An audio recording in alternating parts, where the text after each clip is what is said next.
What if the weakness, stiffness, and fading energy we quietly accept as normal aging were never written into the human design at all? From a biological perspective, the body is not programmed to simply decline with time. It is programmed to respond. Cells adapt to how we move, how we rest, how we eat, and how we cope with stress. And when those signals are chronically distorted, the body changes in ways that look like aging. What medicine often labels as inevitable is, in many cases, the result of long-term adaptation, not irreversible decay. The real question is not how old you are, but what your body has been forced to learn in order to survive. What if the aches, stiffness, mental fog, and quiet loss of vitality we casually attribute to normal aging were never an inevitable destination, but a misunderstanding that became culturally convenient? From a biological standpoint, aging is not a simple story of parts wearing out like old machinery. The human body is not passive in the face of time. It is adaptive, responsive, and deeply sensitive to the signals it receives every day. Cells are constantly listening to movement, to nutrition, to stress, to rest, and they reorganize themselves accordingly. When discomfort or decline appears, it is rarely because the body has reached an expiration date, but because it has been adjusting for years to conditions it interprets as demanding, threatening, or insufficient. At the cellular level, life is remarkably dynamic. Proteins are replaced, tissues are remodeled, and even DNA expression shifts based on how we live. Aging, in its truest biological sense, is simply the passage of time combined with accumulated adaptations. Yet somewhere along the way, we began to equate adaptation with deterioration. When joints feel stiff in the morning, the explanation offered is age. When energy dips in the afternoon, age again becomes the convenient answer. But biology does not operate on birthdays. It responds to patterns. Repeated stress without recovery teaches the nervous system to stay alert. Prolonged inactivity teaches muscles that they are no longer essential. Poor sleep teaches hormones to conserve rather than renew. Over time, these lessons become embodied, showing up as symptoms we label as aging. The idea that the body is destined to decline after a certain point overlooks one of its most remarkable traits: plasticity. Even later in life, tissues retain the ability to change. Muscles can grow stronger, bones can become denser, and neural connections can reorganize. This does not mean the body is immortal or immune to time, but it does mean that much of what we experience as age-related decline is not strictly time-driven. It is context-driven. When the context remains unchanged for decades, sedentary routines, chronic stress, shallow breathing, nutrient-poor diets, the body adapts in ways that prioritize short-term survival over long-term resilience. Medicine often labels these changes as normal because they are common, not because they are biologically ideal. Common does not mean natural in the evolutionary sense. It often means widespread exposure to similar conditions. If millions of people experience back pain after midlife, it becomes statistically normal, even if the spine itself evolved to remain functional for far longer. This distinction matters, because what is considered normal tends to be accepted rather than questioned. Once accepted, curiosity fades, and with it, the opportunity for change. The body, however, does not lose its curiosity. It continues to respond, even when we stop asking why. Another layer of misunderstanding comes from how we perceive effort and rest. Modern life often oscillates between chronic mental strain and physical underuse. The brain is constantly stimulated, yet the body is rarely challenged in meaningful ways. From a biological perspective, this mismatch creates confusion. Energy systems downregulate because they are rarely required to perform. Repair mechanisms slow because signals for renewal, like deep sleep, varied movement, and metabolic challenge, become inconsistent. Over time, The body conserves resources, not out of failure, but out of efficiency. This conservation can feel like fatigue, weakness, or slowing, and it is easily mistaken for aging when it is actually strategic adaptation. There is also an emotional dimension that biology quietly absorbs. Long-term stress, unresolved grief, and persistent uncertainty alter hormonal rhythms and immune responses. Cortisol patterns shift, inflammation rises subtly, and tissues repair less efficiently. These changes are gradual and often invisible at first, which makes them easy to dismiss. Years later, when symptoms surface, the explanation defaults to age rather than accumulated physiological tension. Yet the body remembers everything, not as memories, but as altered thresholds and sensitivities that shape how it functions day to day.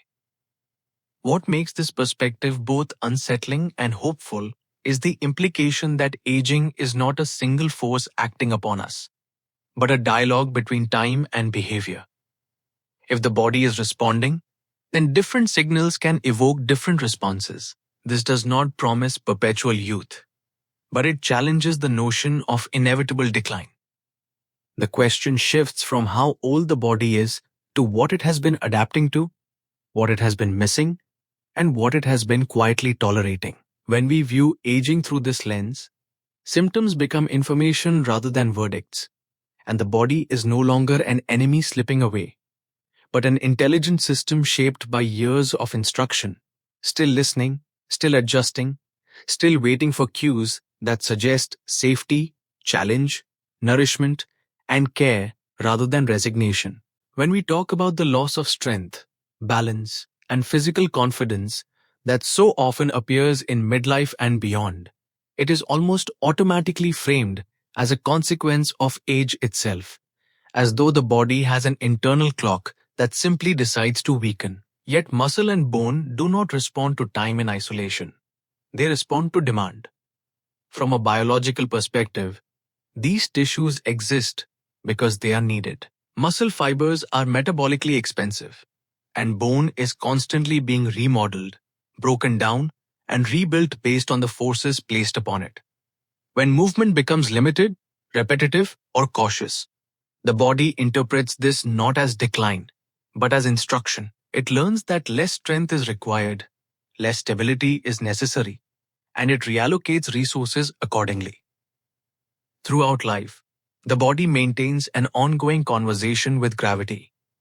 Every step, lift, reach, and change in posture sends information through joints, tendons, and connective tissue, informing the nervous system about what the environment requires.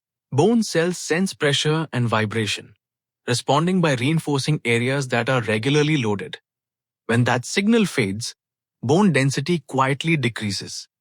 Not because aging demands fragility, but because the stimulus for strength is no longer present. This is why astronauts lose bone mass in space, despite being young and otherwise healthy. Remove gravity, and the body adapts. The same principle applies, more subtly, when daily life becomes predominantly seated, supported, and predictable. Muscle follows a similar logic. It is not designed to exist for appearance or potential, but for function. If movements no longer challenge range, speed, or resistance, muscle fibers downsize. Fast-twitch fibers, which protect against falls and allow quick reactions, are the first to retreat when not called upon. Over time, this creates the impression that the body is becoming fragile with age, when in reality, it has simply been trained to move cautiously. The tragedy is not that muscle declines, but that we interpret this decline as irreversible rather than instructional. Joint stiffness is often woven into the same narrative. Many people assume joints dry out or wear away as years pass. Yet joints are living structures, nourished by movement. Cartilage does not have its own blood supply. It depends on the compression and release of motion to absorb nutrients. When movement becomes shallow and repetitive, joints receive less nourishment. The resulting stiffness feels like aging, but it is more accurately the sensation of tissues that have been underfed by limited motion. The body is not punishing us for time passing. It is responding to how we have been moving through that time. There is also a neurological component that is frequently overlooked. Movement is not just mechanical. It is coordinated by the brain and nervous system. Balance, coordination, and confidence in motion are learned and reinforced through varied physical experiences. When life becomes predictable and physically safe, the nervous system reduces its investment in these skills. Reaction times slow, balance feels less reliable, and fear of movement increases. This fear then further reduces movement, creating a feedback loop that is labeled as a-related decline, even though it is largely a learned adaptation. Culturally, we often encourage this process without realizing it. Chairs replace squatting, elevators replace stairs, and convenience replaces challenge.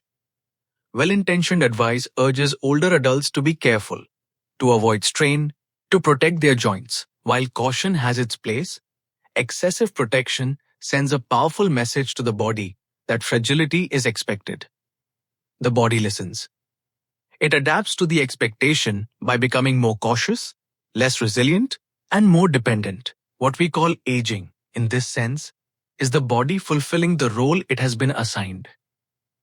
What makes this perspective uncomfortable is that it removes age as the primary culprit and replaces it with accumulated choices and environments. But it is also quietly empowering. If strength and stability are responses to demand, then the absence of demand explains their decline more convincingly than time alone. This does not mean the body can be forced into youth, but it does mean it remains responsive. Even later in life, bones can strengthen when appropriately loaded. Muscles can regain size and coordination, and joints can rediscover ease when movement becomes more varied and intentional. The deeper insight is that the body is economical, not cruel. It does not maintain capacity without reason. It trims what appears unnecessary and reinforces what is used. When we interpret this economy as failure, we miss the intelligence behind it. The body is not giving up. It is adapting to a world that asks less of it physically while asking more of it mentally. Aging, then, is not simply a story of loss, but a record of what the body has been repeatedly told is no longer required, still capable of change, still responsive to challenge, and still shaped by how we choose to move within the quiet gravity of everyday life. One of the most persistent myths about aging is that energy naturally fades and metabolism inevitably slows, as if the body gradually forgets how to produce vitality. This idea sounds reasonable on the surface, yet it overlooks how deeply responsive energy systems are to daily signals. Metabolism is not a fixed engine that weakens with time.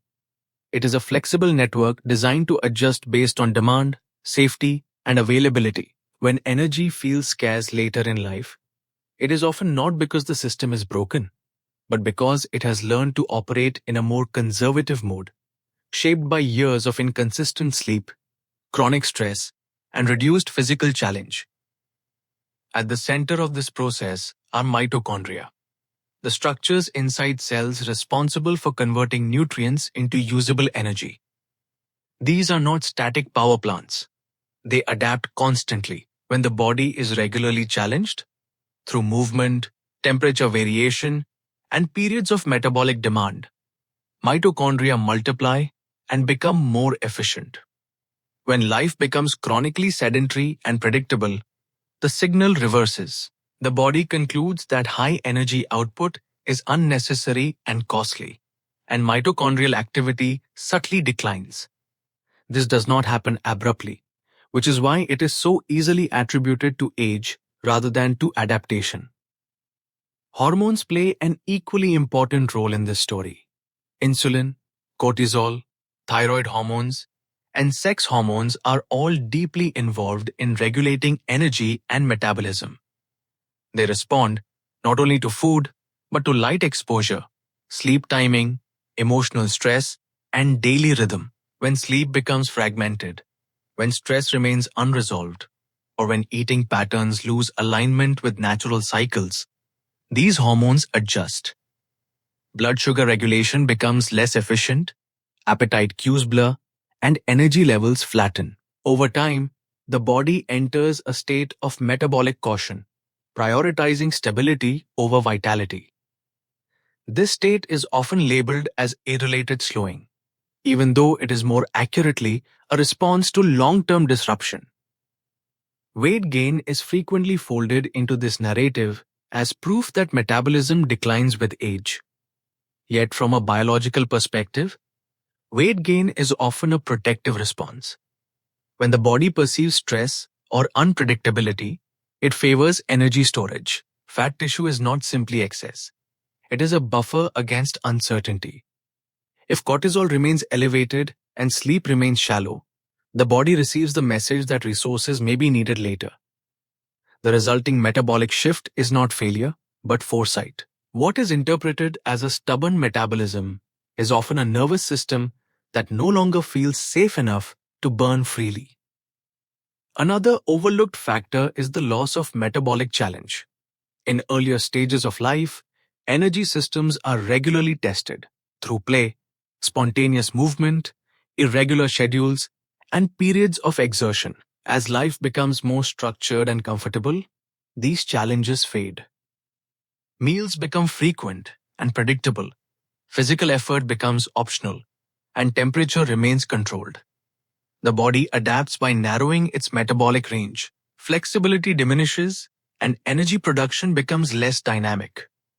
This narrowing feels like aging, but it is more accurately a loss of metabolic versatility. Mental and emotional load further compounds this effect. Chronic cognitive stress consumes enormous amounts of energy, yet it does not provide the same regenerative signals as physical challenge. The brain remains alert while the body remains still, creating an imbalance. Over time, this drains perceived energy while simultaneously suppressing the very systems that restore it. Fatigue emerges not because the body is incapable, but because it is constantly allocating resources toward vigilance rather than renewal. This state can persist for years, quietly redefining what feels normal. What makes this particularly misleading is that standard medical markers may appear acceptable. Blood tests fall within range, scans show no obvious disease, and the conclusion becomes that low energy is simply part of getting older. Yet biology operates long before disease thresholds are crossed. Energy is one of the first systems to adapt when conditions are less than optimal.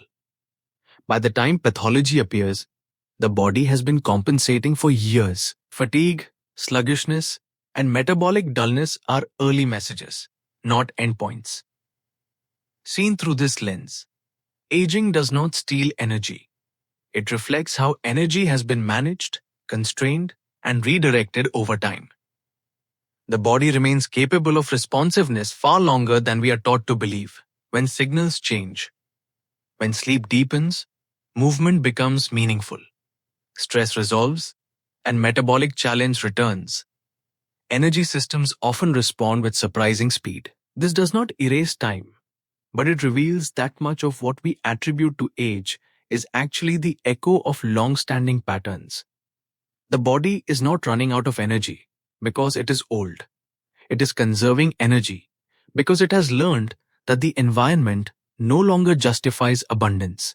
One of the quietest yet most influential forces shaping how we experience aging is chronic inflammation, a process so subtle that it often goes unnoticed until it has been present for years. In medicine, inflammation is usually discussed as a response to injury or infection, something that flares and then resolves.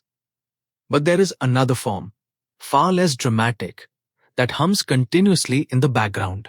This low-grade inflammatory state is frequently described as a natural consequence of getting older. Yet biology tells a more revealing story. Inflammation is not driven by time alone. It is driven by unresolved signals that tell the body something is wrong and never quite allow it to return to rest. The immune system evolved to protect and repair. When a threat appears, inflammation increases blood flow, mobilizes immune cells, and initiates healing. Once the threat passes, the system quiets down. Problems arise when the body is exposed to persistent stressors that do not clearly begin or end. Poor sleep, emotional strain, processed foods, environmental toxins, and lack of recovery all act as small but constant irritants. The immune system responds as it was designed to, but without a clear resolution, inflammation never fully switches off. Over time, this state begins to interfere with normal tissue maintenance, subtly changing how the body feels and functions. What makes this particularly deceptive is how inflammation manifests. It rarely announces itself dramatically. Instead, it shows up as joint discomfort that lingers, muscles that recover slowly, digestion that feels heavy, or a mind that no longer feels sharp. These symptoms are often mild enough to be dismissed and common enough to be normalized. Because they appear gradually, they are attributed to age rather than to an immune system that has been kept on constant alert. Yet inflammation is not an inevitable companion of aging. It is a sign that repair has been delayed or interrupted. At the cellular level, chronic inflammation alters communication. Cells rely on precise chemical signals to coordinate repair, growth, and renewal. When inflammatory signals dominate, this communication becomes noisy. Tissues repair more slowly. Collagen loses organization, and nerves become more sensitive. Pain thresholds change, making sensations feel sharper or more persistent. This is why discomfort can increase even without obvious injury. The body is not breaking down. It is operating in a state of guardedness, prioritizing defense over regeneration. The nervous system plays a critical role in this process. Perceived stress, whether physical or emotional, directly influences immune activity. When the brain interprets the environment as unsafe or overwhelming, inflammatory pathways are activated. This connection explains why emotional strain can produce physical symptoms and why unresolved stress can feel embedded in the body. Over years, this stress-inflammation loop becomes familiar territory for the nervous system. The resulting fatigue and pain are then labeled as irrelated, even though they are rooted in prolonged vigilance rather than biological expiration. Diet and recovery further shape this landscape. Nutrient-poor food deprives the immune system of the raw materials it needs to resolve inflammation efficiently. Inadequate sleep disrupts the hormonal signals that normally calm immune activity at night. Without proper recovery, inflammatory markers remain elevated, quietly influencing every system they touch. The cumulative effect is a body that feels older than its years, not because time has passed, but because healing has been repeatedly postponed. What is often missed is that inflammation does not merely cause discomfort. It changes how the body allocates energy. Repair is resource-intensive, and when inflammation is constant, energy is diverted away from growth, adaptation, and resilience. Muscles feel weaker, motivation drops, and movement feels heavier. This shift reinforces the belief that decline is inevitable, when in reality, the body is simply overwhelmed. The sensation of aging emerges not from loss of potential, but from an immune system that has been asked to stay on duty without relief. The idea that inflammation increases with age becomes a self-fulfilling explanation. Once discomfort is accepted as normal, the underlying signals go unaddressed. Yet, the immune system remains remarkably adaptable. When stressors are reduced and recovery is restored, inflammatory markers can decrease, even later in life. Tissues begin to heal more efficiently, pain softens, and energy returns. This responsiveness reveals a crucial truth. Inflammation is not a countdown clock, but a reflection of balance or imbalance within the system. Seen this way, aging is not defined by the presence of inflammation, but by how long the body has been denied the conditions required to resolve it. The aches and limitations we attribute to time are often the physical language of an immune system asking for rest, nourishment, and safety. When we listen to that language rather than dismiss it, the body often responds with a quiet resilience that challenges the idea that decline is inevitable and reframes aging as a process shaped not by years alone, but by whether repair has been allowed to finish its work. Perhaps the most misunderstood aspect of aging is not what happens to muscles, bones, or metabolism, but what happens to the relationship between a person and their own body. Over time, many people stop listening and start enduring. Sensations that once would have prompted curiosity become background noise. Discomfort is tolerated, fatigue is normalized, and subtle signals are ignored in the name of responsibility or routine. Yet, the body never stops communicating. The nervous system remains exquisitely sensitive, constantly assessing whether the environment is safe or threatening, supportive or demanding. Aging, as it is often experienced, reflects this ongoing conversation and how long it has gone unanswered. The nervous system shapes far more than movement and reflexes. It influences posture, breathing, digestion, immune function, and even how pain is perceived. When the system detects chronic stress or unpredictability, it shifts toward protection. Muscles tighten, breathing becomes shallow, and sensitivity increases. These changes are adaptive in the short term, designed to prepare the body for challenge. When they persist for years, they become familiar patterns. Stiffness, pain, and reduced range of motion emerge.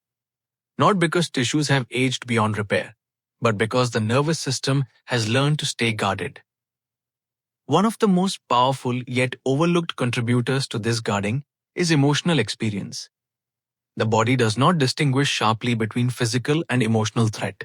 Unresolved grief, ongoing pressure, or long-term uncertainty activate the same physiological pathways as injury. Over time, this alters muscle tone, posture, and even organ function. Shoulders rise, the chest collapses slightly, and the jaw tightens. These changes are subtle, but they accumulate. The body takes on a shape that reflects years of adaptation, and that shape is then mistaken for age. Pain itself is deeply influenced by perception. The nervous system decides how intensely signals are interpreted based on context and past experience.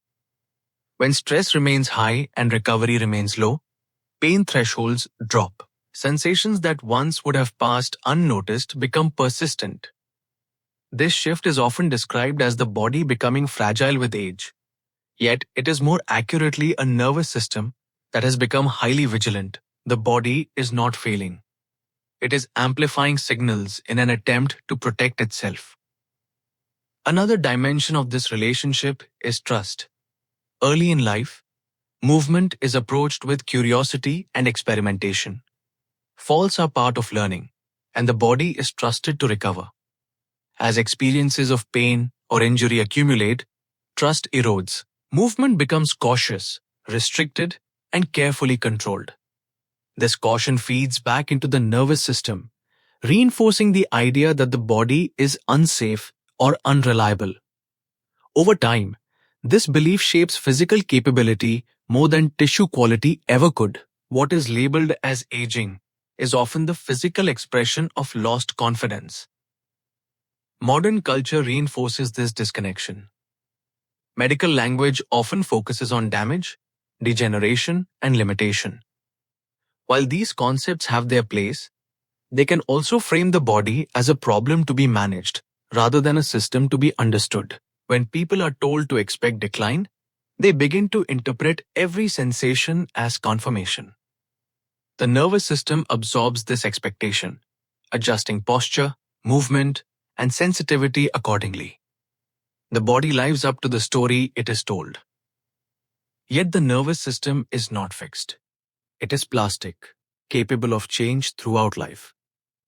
When attention returns to sensation without judgment, when movement is approached with curiosity rather than fear, the system begins to recalibrate. Breathing deepens, muscle tone softens, and pain signals quiet.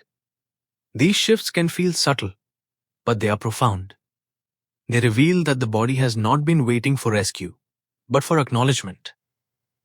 This perspective transforms aging from a narrative of loss into one of relationship.